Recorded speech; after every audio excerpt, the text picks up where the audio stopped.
It is okay to be tired of change. It is okay to be tired of everything different. Okay to feel weary of resiliency and wholeness and learning and growth. And okay to yearn simply for rest.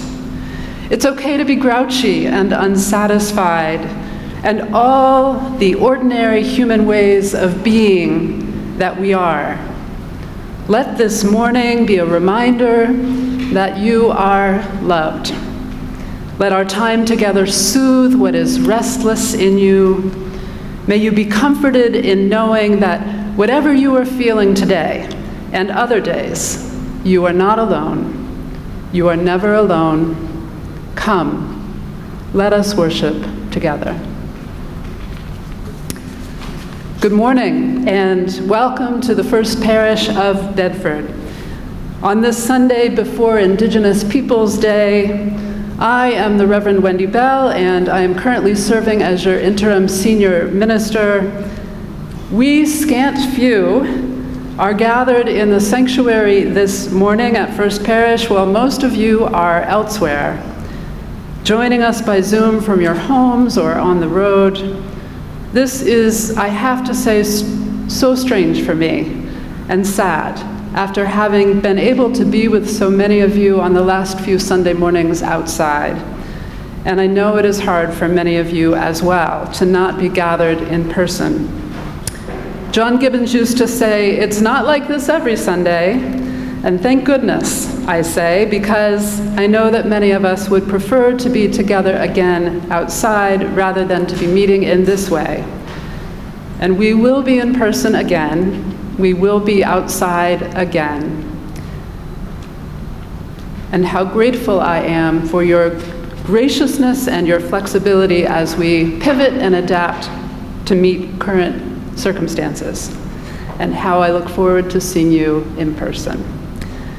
This morning we officially welcome Sandra LaBarge Newman, our new organist, who will be providing us with our music this morning. Other announcements, faith development classes for pre-K through 8th grade are happening here today, right now, just about to start outside the church from 10:15 until 11:15. Senior youth group meets tonight at 6 p.m., I believe. And if you want to learn more about First Parish or any of the things that are going on here throughout the week and from week to week, you can check out our website at uubedford.org for more information. Now, as we begin our time together, I invite you to rise in body or in spirit, wherever you are, and say with me the words of our unison affirmation, first in English and then in Spanish. Love is the spirit of this church, and service is its law. This is our great covenant, to dwell together in peace, to seek the truth in love, and to help one another. El amor es el espíritu de esta iglesia, y el servicio es su ley. Este es nuestro gran pacto, vivir juntos en paz, buscar la verdad en el amor, y ayudarnos los unos a los otros. You may be seated. So, one of the complexities of our time together this morning is that Lisa Maria had prepared a time for all ages, and once we made the change to be inside with RE classes happening outside and limitations as to who could be in the sanctuary, we had to put her story on hold for another time. But I didn't want there to be a big gap here, so I found a story that I want to share with you because we are all ages here. And this is a story in honor of Indigenous Peoples Day weekend from the Brule Sioux people, who are part of the Lakota Nation, and it is the legend of the flute. The flute, it is said, is always made of cedar wood, in the shape of a long neck and head of a bird with an open beak. The sound comes out of the beak, and that's where the legend comes in, the legend of how the Lakota people acquired the flute. Once, many generations ago, the people had drums and rattles, but no flutes. At that long ago time, a young man went out to hunt. He found the tracks of an elk and followed it for some time. After many hours, he finally sighted his game. He was very skilled with bows and arrows, yet the elk always managed to stay just out of his range. The young man was so intent on following his prey that he hardly noticed where he was ending up. When night came, he found himself deep inside a thick forest. The tracks had disappeared, and so had the elk, and there was no moon to see by. He realized that he was lost, and it was too dark for him to find his way out. Well, luckily he found a stream, and he had brought enough food in a hide bag to stay fed. And once he'd had something to eat or drink, he propped his back against a tree and tried to rest. But he couldn't sleep. The forest was full of strange noises, the cries of night animals, the hooting of owls, and the groaning of the trees. Suddenly, there was an entirely new sound that he had never heard before. It was a mournful and ghost-like sound. It made him afraid. And yet, it was also like a song, sad but beautiful, full of love and hope and yearning. And before he knew it, listening to that song, he was asleep. He dreamed of a bird called Wagnuka, the red-headed woodpecker, who appeared to him singing the strangely beautiful song and telling him, follow me, and I will teach you." When the hunter awoke the next morning, he saw a red-headed woodpecker nearby, and the bird flew away to another further tree and then another, but never very far in any one small flight, looking back all the time at the young man as if to beckon him, come on, come with me. At last, the woodpecker landed on a cedar tree and began hammering on a branch, making a noise like the fast beating of a small drum. Suddenly, there was a gust of wind, and the hunter heard that beautiful sound again that he had heard the previous night. He realized that it was the wind that made that sound, blowing through the hole that the bird had drilled. He took the hollow branch that he found with the holes, and he broke it off the tree and walked back to his village, for now in the daylight he could find his way home. And while he was there, he tried to make the branch sing for him. He blew on it, but no sound. He waved it around through the air, but no sound came. And it made him sad because he so much wanted to hear that lovely, beautiful, sad sound again. So he did what his people had taught him to do when he had a need. He purified himself in the sweat lodge and climbed to the top of a lonely hill, and there he fasted, going without food or water, crying for a vision that would show him how to make that branch sing. In the middle of the fourth night, the bird with the bright red top appeared to him again, saying, "Watch me, watch me." He turned himself into a man and showed the young hunter how to make the branch sing, saying again and again, "Watch this now, watch this." And in his dream, the young man watched and observed very carefully. When he awoke from that vision, he found a cedar tree.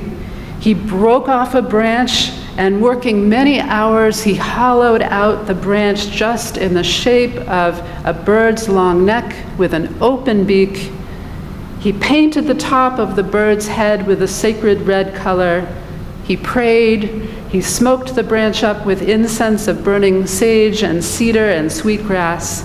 He fingered the holes as he'd seen the man bird do in the vision, while blowing softly into the mouthpiece. And all at once, there was the song. ghost-like and beautiful beyond words, and drifting all the way down to the village where the people were astonished and filled with joy and hope to hear it. And that is how the flute was brought to the people, with the help of the cedar, the wind, the woodpecker, and this young man who shot no elk, but who knew how to listen. This morning we are going to take up an offering right now for the work of the church and the work of the church in the larger community.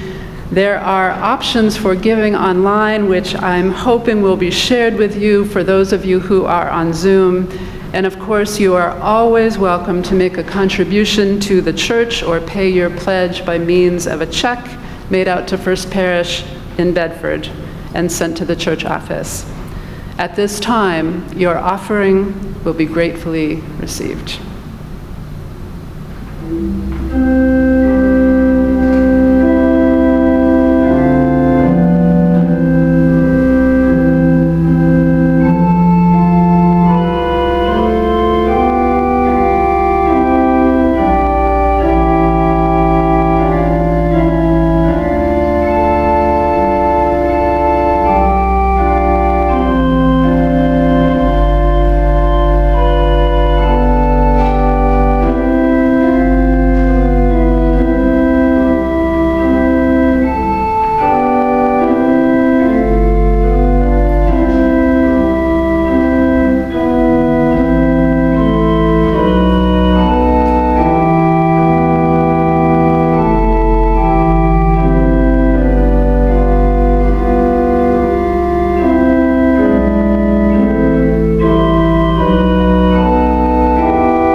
One of the complexities about being in an almost empty sanctuary with a community of almost 70 devices online is that we are not together for the sharing of joys and concerns, but you are, those of you who are on Zoom, together for the sharing of joys and concerns. And so now I would like to introduce Marge Heckman from the Lay Pastoral Committee, who has agreed from her place on Zoom to introduce this week's sharing of joys and concerns. Thank you for all of that, for sharing the joys and the concerns that you did. And Marge, thank you for facilitating that online. The first reading today is by my colleague, the Reverend Gretchen Haley. It's called "Know You Are Not Alone and Discover the Way Our Voices Rise."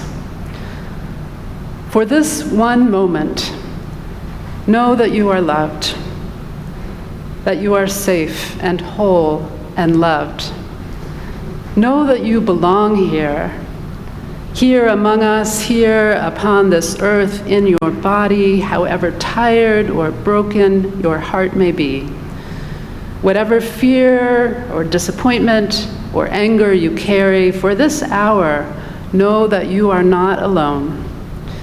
Feel the presence of others surrounding you on the screen or in your own space, breathing with you, discovering together the way our voices rise and fall together in harmony, in hope. Claim here a resilient freedom, the choice for love, for light, to live with joy and gratitude and praise as a form of resistance. And with this breathing of breath together, this sacred sense of belonging to one another, may we always remember that we are one.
The second reading this morning is taken from Braiding Sweetgrass by Robin Wall Kimmerer, which many of us are reading here at First Parish. This reading is taken from the first section, chapter 2, the Council of Pecans. In the old times, our elders say the trees talked to each other. They'd stand in their own council and craft a plan. But scientists decided long ago that plants were deaf and mute, locked in isolation without communication.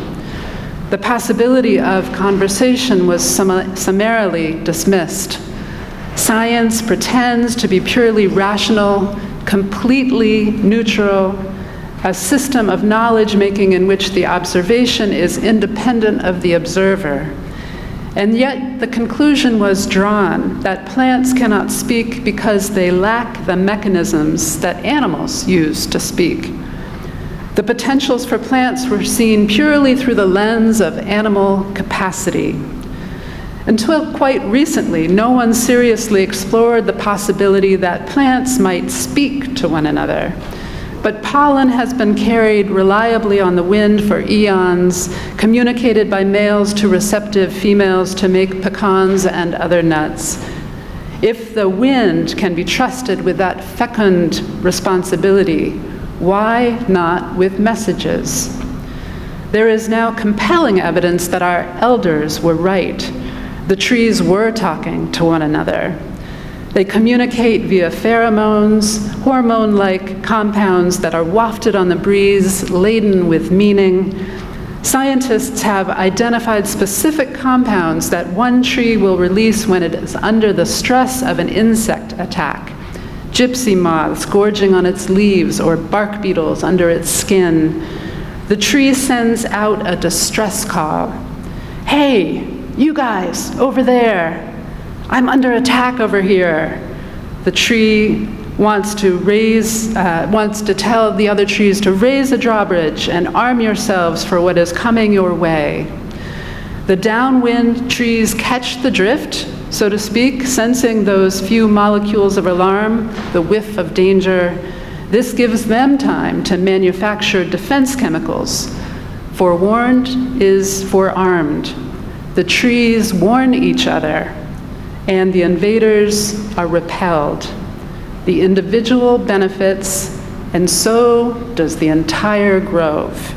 Through unity, survival, all flourishing is mutual. Here ends the reading for this morning.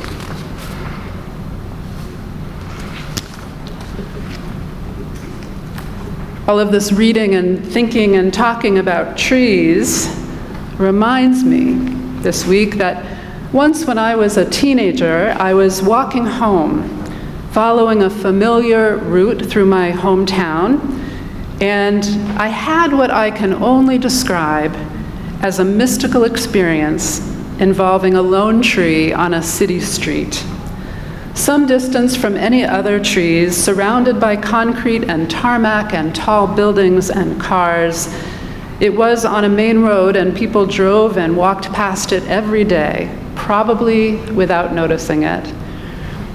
I had too, although I can't say that I'd paid any particular attention before that day, and I'm not sure at all why I did then.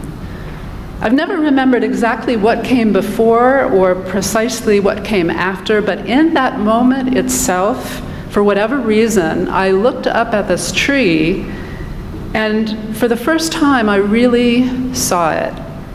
Not as a mere tree, but as a being with consciousness like me. A long-standing, patient being who watched day after day, night after night, as birds came and went from its branches, as cars and people and dogs passed by beneath, as rain fell and as the hot sun shone down and as the moon rose day after day, night after night. In that moment, I felt profoundly connected to that one singular tree. It's an experience that I've long remembered and sometimes retold, but not one that I've ever been able to recreate with that or any other tree in any meaningful way since. Now, 35 or so years later, having learned what I've learned about trees, I think back on what felt like a moment of connectedness for me, and I wonder about that tree, planted apart from the other trees, and whether it was lonely standing there on that sidewalk as people like me walked past it each day. For now we know, as Robin Wall Kimmerer has written, that what the indigenous elders taught is true. Trees talk to each other. When in closer proximity to one another, they are connected both above and below the ground. They produce pheromones that travel on the wind and other chemical messengers and electrical impulses that are sent out through root tips and travel through interwoven root systems connected by expansive networks of fungi. We know now that trees are social beings, that they communicate, that they transmit information and warnings and cries for help. We know that they care for one another, that they support and nourish one another. Did you know, for instance, that in a forest setting, trees take turns sharing their resources, that sugar that they produce, to help weaker, less healthy, or less well-situated trees around them to thrive? Goodness gracious, when I read something like that, I think about church, about how all of this sounds like church when church is going well, about the ways in which when we are well connected to one another, we too are able to support and nourish one another, about how in churches we can take turns caring for each other. When we have more to give, whether it's time or energy or money, we can share with others. And when we have less to give, we can receive the gifts of others. And how that receiving is okay. It's nothing to feel bad about or guilty or ashamed about, for it is simply part of the way of both the healthy forest and the healthy church. Did you know that trees live longer, healthier lives when they are near other trees? The same is true, of course, for us.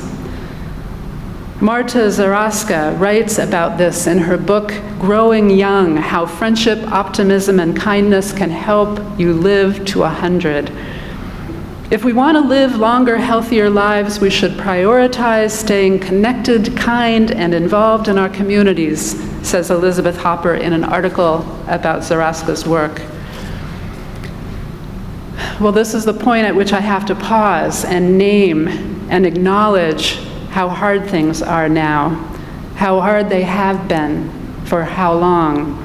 I'm standing here preaching a sermon about connectedness in a room with fewer than 10 people. As my colleague Jeff May has written, we need to be together. We yearn for connection. We hunger for the familiar faces of friends and the sound of shared voices proclaiming who we are and where we are going. And yet it has been so difficult through this pandemic and through the many changes and transitions and losses that we've experienced to maintain our sense of connectedness to one another in congregations and in communities. Many of our connections have been broken by this time. Our familiar ways of connecting with one another have been taken away. And so many of us are feeling increasingly disconnected and lonely, and Elizabeth Hopper writes in the article I mentioned earlier, one of the main stressors that modern humans face with corresponding effects on our biological systems is loneliness, which has been found to increase cortisol and inflammation, both of which hurt our health over the long term. Loneliness just doesn't feel good. Feeling disconnected is a bad feeling. And so I want to name again the sadness for some of being back online this morning. That sadness affects us. It affects our bodies, our minds, and our spirits. I get it, and I'm sorry, and you're not alone, even though you may sometimes feel alone in your little boxes on Zoom and in your separated pews. It seems to me that we are very much like a forest under pressure these days, a forest under threat. Like every other Unitarian Universalist congregation I know, we are having to deal with the effects, the aftermath of 18 months worth of traumatic disconnection and depletion. Fewer of us have excesses of sugar, of food, of nourishment to share with our neighbors. Fewer of us have energy or emotional reserves to share, whether it's because we are getting older, or because parenting is so hard right now, or because taking care of our spouses or our parents or our children and our parents is so overwhelming, or because the political and social system around us, the water in which we are swimming, the air that we are breathing is so freaking stressful right now. Many of us are feeling depleted and like we don't have the energy to do the things that we would normally do, that we don't have the capacity to give of ourselves, to volunteer, to respond to requests for help the way we otherwise would. And like trees, we humans too are sending out signals left and right to indicate our stress. I'm thinking here about mirror neurons and the concept of social contagion. How when we see people who are sad around us, we can start to feel sad. How when people around us are feeling anxious, we too can start to feel even more anxious than we already did. Until before you know it, the whole forest of people around us is feeling sad and super anxious. What are we to do? In the face of so much loss, including our very ways of staying together, we have to ask, how can we rebuild our sense of connection to one another? How can we find new ways to care for and nourish one another? How can we find new ways to be shelter for one another when the old ways don't feel possible anymore? I'm afraid I may have more questions than answers this morning, but I do know this. Probably the most important work that we can be doing as a congregation right now is to focus on finding answers to these questions. In his book, The Hidden Life of Trees, Peter Wohlleben describes the tendency in a forest setting for trees to lean on each other, and what happens when they experience a significant loss. I think it's such a beautiful description of a natural process that I want to share this extended portion with you. Here is what he says. He says, trees don't like to make things unnecessarily difficult. Why bother to grow a thick, sturdy trunk if you can lean comfortably against your neighbors? As long as they remain standing, not much can go wrong. However, every couple of years, a group of forestry workers or a harvesting machine moves in to harvest 10% of the trees in commercial forests in Central Europe. And in natural forests, it is the death from old age of a mighty mother tree that leaves surrounding trees suddenly without support. That is how gaps in the canopy open up, and how formerly comfortable beeches and spruce find themselves suddenly wobbling on their own 2 feet, or rather on their own root systems. Trees are not known for their speed, and so it takes 3 to 10 years before they stand firm again after such disruptions. He goes on to say, the process of learning stability is triggered by painful micro tears that occur when the trees bend over one way in the wind and then in the other direction. Wherever it hurts, that's where the tree must strengthen its support structure. This takes a whole lot of energy, he says, which is then unavailable for growing upwards. A small consolation is that the additional light that is now available for the tree's own crown, thanks to the loss of the neighbor, is available. But here again, it takes a number of years for the tree to take full advantage of this. So far, the tree's leaves have been adapted for low light, and so they are very tender, and they are particularly sensitive to light. If the bright sun were to shine directly on them now, they would be scorched, and ouch, that hurts. But because the buds for the coming year are formed the previous spring and summer, it takes deciduous trees at least 2 growing seasons to adjust. Conifers take even longer. He goes on to say, finally, the thickness and the stability of a trunk, therefore, build up as the tree responds to a series of aches and pains. Once the gap opened by the loss of another tree is overcome, and everyone has extended their crowns so far out that the window of light into the forest is once again closed, then everyone can go back to leaning on everyone else. When that happens, he says, more energy is put into growing trunks tall instead of wide. There is so much that we can learn from trees if we listen, if we pay attention. And this description of a community of trees regaining stability and reestablishing connection after such a monumental loss makes me think so much of interim ministry. After the loss, the gap, and then the wobbliness, and the micro tears, and the aches and the pains as we waver about. The need to direct energy inward toward the healing and the strengthening of the structures of community that will sustain us and connect us again. All of which will allow us once again to reach upward and outward and continue to grow and thrive in time.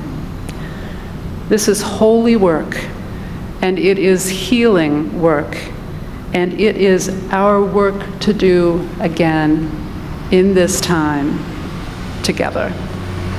Amen.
My colleague Anya Samler-Michael writes that when faced with a challenge such as this, we can turn toward each other or we can turn against.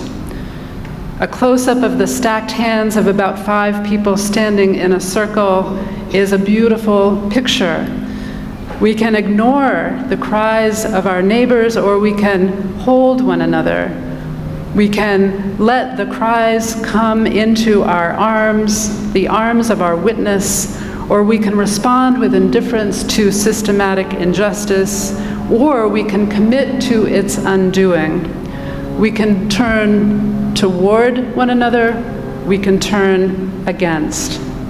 Good souls, tales will be told of how we responded to this time, when this particular hell was visited upon our earth. Let it be known by generations to come that when the pain of our separation was revealed, we moved closer to one another and to the promised land of our beloved community. Go in peace, return again in peace and in love and in joy. Amen, and blessed be.